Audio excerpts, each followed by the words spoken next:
जय जगन्नाथ। तो फिर चलिए कथा शुरू करते हैं। एक बार सारे मुनि ऋषियों ने मिलकर जाकर पहुंचे महर्षि जैमिनी के पास। महर्षि जैमिनी जो कि बहुत बड़े ज्ञानी थे, बहुत बड़े विद्वान भी थे और वो त्रिकालदर्शी थे।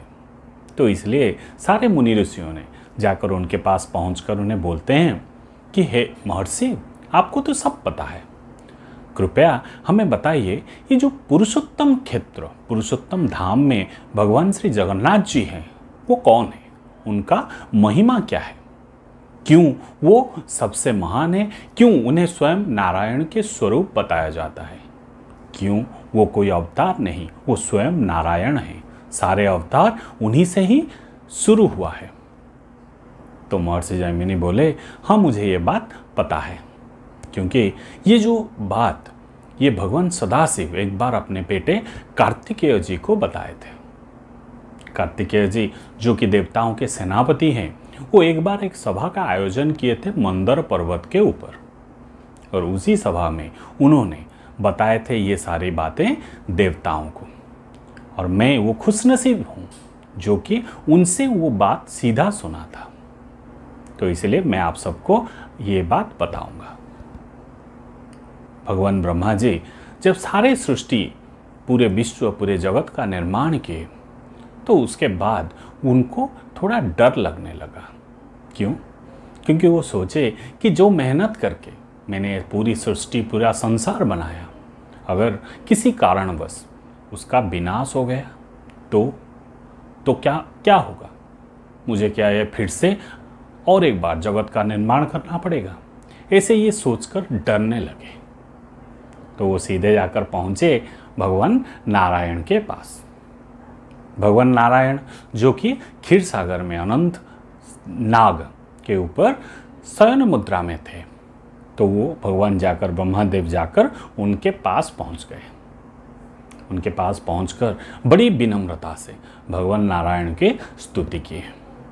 उनकी प्रार्थना से भगवान नारायण संतुष्ट हुए और उन्हें बोले कि ब्रह्मदेव, मुझे पता है कि तुम क्यों आए हो, और मैं तुम्हारे ऊपर जो मेहनत तुमने किया है ये जगत का निर्माण करने के लिए, इसे मैं बहुत प्रसन्न हूँ। तो तुम एक काम करो, यहाँ तुम्हें इसका उत्तर नहीं मिलेगा। मेरा और एक गोपनीय स्थान है जिसका, जो कि समंदर, बंगोपसागर या फिर समंदर के उत्तरी दिशा और महानदी के दक्षिणी दिशाओं पर एक गुप्त स्थान है जिसका नाम है नील पर्वत, और नीलकंदर भी उसे बोला जाता है। उसी नील पर्वत तक तुम जाओ, वहाँ तुम्हें चारों भुजाओं वाला शंख चक्र गदा पद्म धारण करते हुए मेरा दूसरा रूप तुम्हें देखने को मिलेगा, और वहीं तुम्हें तुम्हारे सारे संशय, सारे प्रश्न का उत्तर मिल जाएगा। तो ये सुनकर तुरंत भगवान ब्रह्मदेव जाकर पहुँचे वही जगह। जाकर सचमुच देखा कि भगवान चारों भुजों वाला शंख चक्र गदा पद्म धारण करते हुए स्वयं नारायण को देखा। भगवान नारायण के छाती पर माँ लक्ष्मी को देखा, और उसके सामने एक पवित्र तालाब जैसा, रोहिणी कुंड जिसे बोलते हैं, उसको भी देखा। तो उनको प्रणाम किए, वहीं पर प्रणाम किए। इससे पहले कि ब्रह्मदेव कुछ बोल पाते या उनके मन में जो शंका था वो दूर होता, ब्रह्मदेव देख रहे हैं कि एक कौवा जो कि पानी की तलाश में था, वो आकर सीधे, क्योंकि वो रोहिणी कुंड में वो पानी देखा, उसे लगा कि एक साधारण तालाब है, तो वो आकर सीधे पानी में डुबकी लगाया। जब वो पानी में डुबकी लगाया, उसका जो कौवा वाला शरीर था, वो चारों भुजाओं वाला शंख चक्र गदा पद्म धारण करते हुए उसका जो शरीर परिवर्तन हो गया शंख चक्र गदा पद्म में, और वो खुद जाकर भगवान नारायण, या फिर वहीं पे जो नारायण की प्रतिमा थी, भगवान जो नारायण थे, वहाँ पर उनके शरीर पे विलीन हो गया, उसको मोक्ष मिल गया। तो ब्रह्मदेव सोच रहे हैं कि ये कौवा जिसका ज्ञान, कुछ भी ज्ञान नहीं है, हम इसे छोटे प्राणी मानते हैं, उसको मोक्ष मिल गया। ये जो रोहिणी कुंड में जब वो डुबकी लगाया तब के बाद उसको मोक्ष मिल गया। तो ऐसे अगर सबको मोक्ष मिलता गया तो सारे संसार में तो सभी को मोक्ष मिल जाएगा, रहेगा क्या? पाप पुण्य कर्म ये सब का मतलब ही क्या है? तो ब्रह्मदेव बस यही सोच रहे हैं, तब उन्होंने देखा कि जमराज जो कि मौत यानी कि मृत्यु की बाद की जो दंड होता है वो जमराज देते हैं, वो दुखी होकर आकर पहुँचे वही जगह, जाकर पांव पड़े भगवान नारायण के।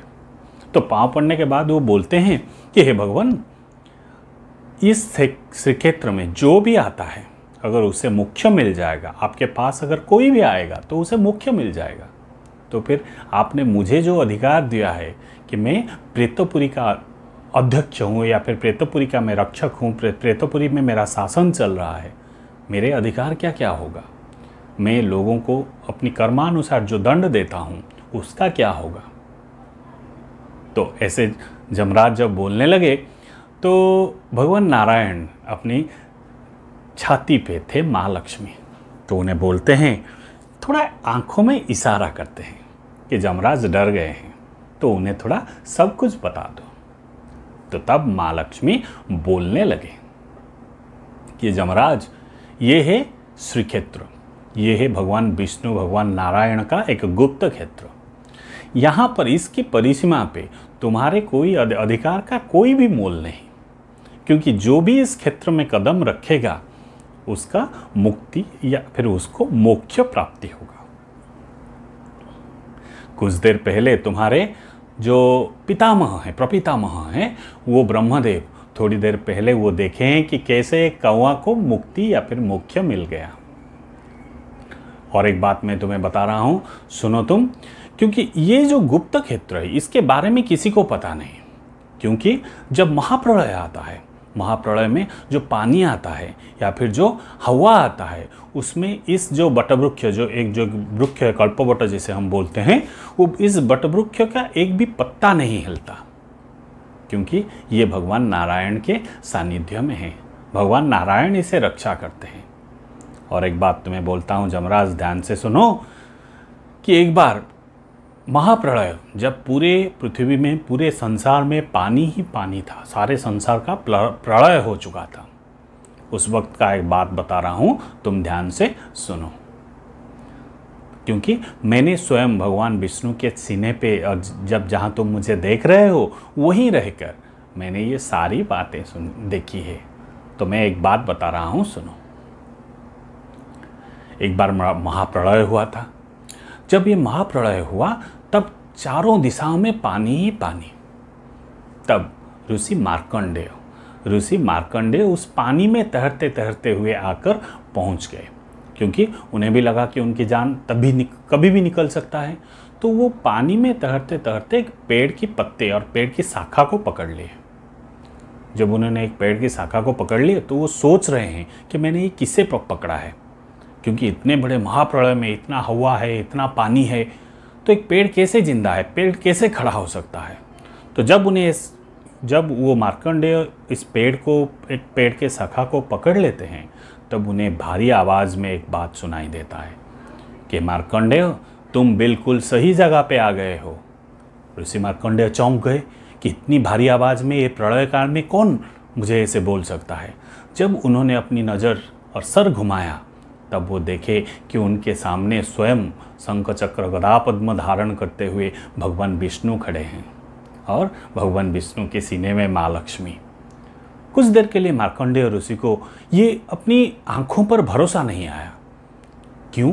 क्योंकि जो रूप को देखने के लिए महर्षि ऋषि मुनियों ने कई हजार साल कड़ी तपस्या की है, फिर भी उसके बाद भी वो उन्हें देखने की लायक नहीं बने, या फिर उन्हें वो स्वरूप दिखाई नहीं दिया। आज जो स्वरूप स्वयं मेरे सामने खड़े हैं। तो फिर वही बात भगवान नारायण दोहराए कि मार्कंडेय, मैं स्वयं नारायण हूँ, जो तुम सोच रहे हो सही है, मैं स्वयं तुम्हारे सामने खड़ा हूँ।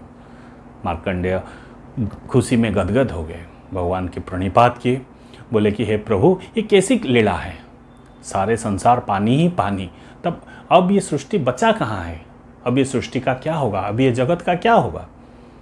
तो भगवान बोलते हैं कि मैं यहीं हूँ, तुम थोड़ा धीरज रखो और जैसा मैं बोलता हूँ वैसा करो।